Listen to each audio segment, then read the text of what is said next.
isang condensed, 4 na egg, 2 swak na Bear Brand, at saka sugar. Ayan nga mga kailangan sa ating dessert na gagawin.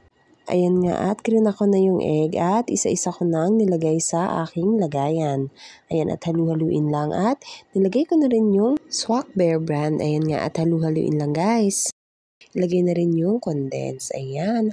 Simutin lang natin guys dahil sayang ang ating bili dahil ang mahal na rin ngayon ng mga bilihin.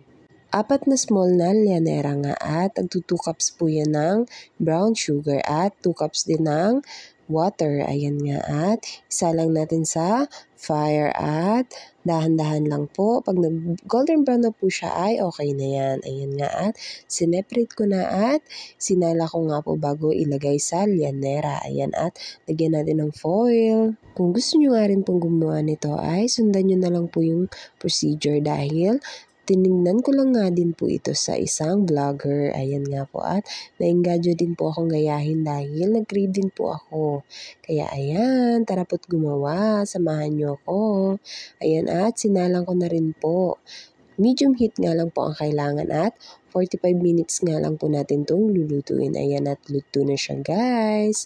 Tinanay ko nga ng toothpick at okay na nga siya. Ayan at nilipat ko na po siya sa malinis na Tupperware. Ayan nga po at eto na yung ating finished product.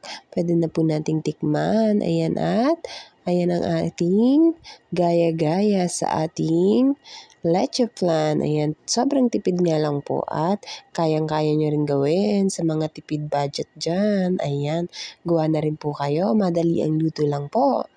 Ayan nga po at sobrang sarap din po.